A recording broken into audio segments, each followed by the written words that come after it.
जय माता दी। आप सभी को शारदीय नवरात्रि की बहुत बहुत हार्दिक शुभकामनाएं। आज की वीडियो में आप जानेंगे माता रानी के 9 दिनों तक कौन कौन से भोग लगाए जाते हैं। तो दोस्तों, बने रहिए मेरे वीडियो में मेरे साथ और वीडियो को बिना स्किप करे अंत तक जरूर देखिएगा। अगर आपको मेरी जानकारी अच्छी लगती है तो वीडियो को लाइक शेयर जरूर कीजिएगा और कमेंट बॉक्स में जय माता दी लिखना बिल्कुल भी नहीं भूलिएगा। दोस्तों, नवरात्रि आने वाली है, इसलिए सभी नवरात्रि की तैयारियों में जुट गए हैं। 9 दिनों तक माता रानी सभी के घरों में आती है और माता रानी के सभी भक्त 9 दिनों तक बड़ी धूमधाम से माता रानी का पूजन करते हैं, बड़ी श्रद्धा भाव से पूजा पाठ करते हैं।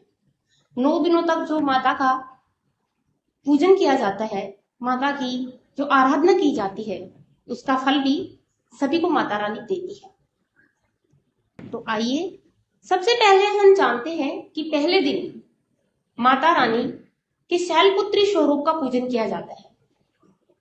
इस दिन माता रानी को घी का भोग लगाया जाता है। इस दिन गाय के घी का भोग लगाना बहुत ही अच्छा होता है। अगर गाय का घी मिल जाए तो इस दिन गाय के घी का भोग लगाना चाहिए। अगर देसी घी हो वैसा तो आप उससे भी लगा सकते हैं, नहीं तो गाय का घी हो तो बहुत अच्छा है। देख लीजिएगा इस प्रकार से उस दिन माँ शैलपुत्री को आप घी का भोग लगाइए और माता से प्रार्थना कीजिए कि हे माता, इस दिन जो घी का भोग लगाया जाता है वो रोग मुक्ति के लिए लगाया जाता है। माता से प्रार्थना कीजिए कि हे माता, जो मैं आपको घी का भोग समर्पित कर रही हूँ, इस भोग को स्वीकार कीजिएगा और मुझे सभी रोगों से मुक्ति दिलाइएगा। इस प्रकार से प्रार्थना करते हुए माता को भोग समर्पित कीजिएगा। ये हो गया। अब दूसरे दिन माता के ब्रह्मचारिणी स्वरूप का पूजन किया जाता है। माँ के ब्रह्मचारिणी स्वरूप को अपन पंचामृत और मिश्री का भोग लगाते हैं। पंचामृत देख लीजिएगा इस प्रकार से सभी जो पांचों चीज मिलाते हैं, दही, दूध, शहद, वो सभी मैंने मिला के और उसमें तुलसी पत्ता डाल दिया है। इस प्रकार से पंचामृत बना लीजिएगा। इसके अंदर चीनी भी, मीठे में जो अपन डालते हैं बूरा या चीनी जो भी, वो भी मैंने डाल दी है। पंचामृत तैयार है। पंचामृत का और मिश्री का माता ब्रह्मचारिणी को इस दिन भोग लगाइएगा। दूसरे दिन का हो गया, माता ब्रह्मचारिणी को मिश्री और पंचामृत का भोग लगाना है। मिश्री नहीं हो तो आप चीनी भी उसकी जगह ले सकते हैं। और इस दिन ये भोग माँ ब्रह्मचारिणी को लंबी उम्र की कामना के लिए लगाया जाता है और माता से हाथ जोड़कर अपनी लंबी उम्र की कामना कीजिएगा। हे माता, मुझे दीर्घ आयु दीजिए, लंबी उम्र दीजिएगा। आपको जो मैंने भोग समर्पित किया है उस भोग को आप समर्पित कीजिएगा, स्वीकार कीजिएगा माता, और लंबी उम्र बनाए रखिएगा।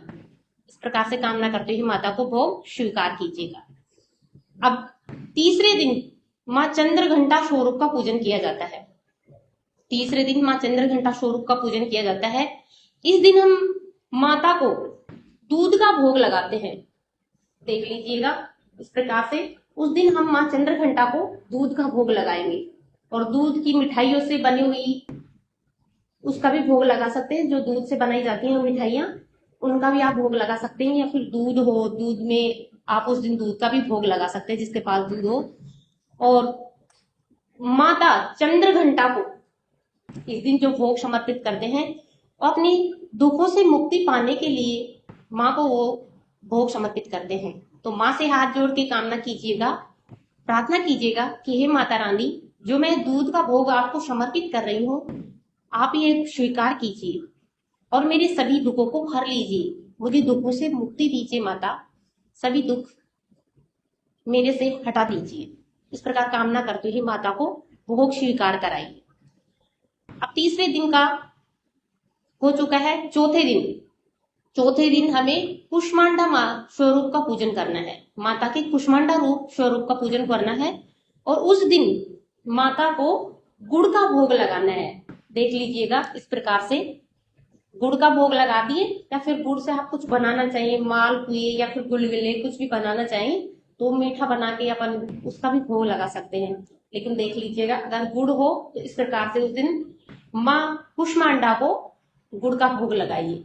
इस दिन माता को गुड़ का भोग लगाया जाता है बुद्धि को तेज करने के लिए, हमारी तेजस्वी बुद्धि का क्षमता बढ़ा दी जाए, इसलिए माता से इस दिन बुद्धि तेज करने के लिए गुड़ का भोग लगाया जाता है।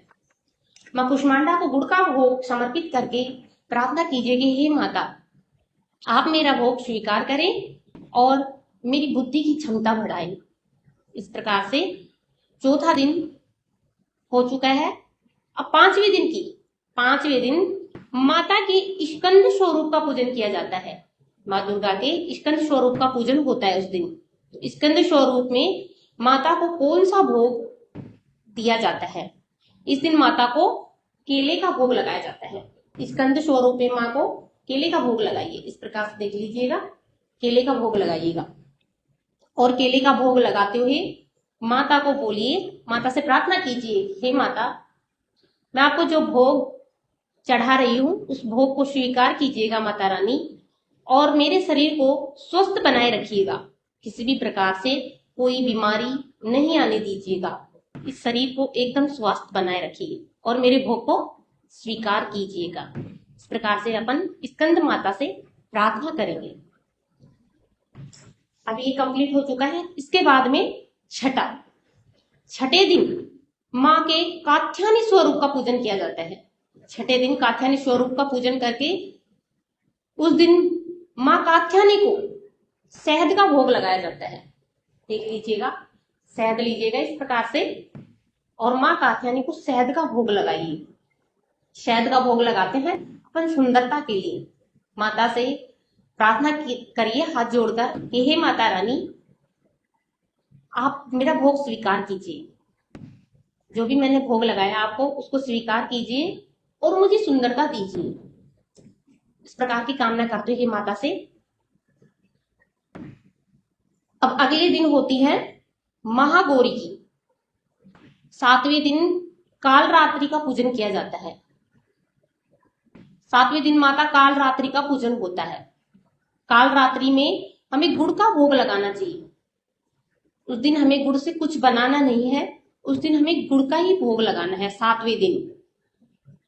और गुड़ का भोग लगाकर माता को बोलिए, माता से हाथ जोड़कर प्रार्थना कीजिए कि हे माता, मेरे सभी शोक संकट दूर कीजिएगा।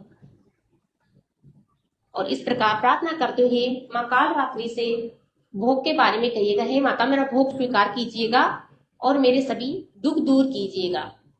इस प्रकार भोग स्वीकार करा के 8वें दिन के लिए महागौरी का पूजन किया जाता है। उस दिन माता स्वरूप का महागौरी का पूजन किया जाता है।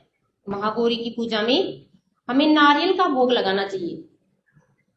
इस प्रकार से नारियल का भोग लगाना चाहिए। उसमें नारियल ले लीजिएगा, जितनी आप 9 दिन तक की क्षमता हो उस हिसाब से ले लीजिएगा। सभी भोग जो 9 दिन तक काम में आ सके उस हिसाब से सभी भोग इकट्ठा कर लीजिएगा।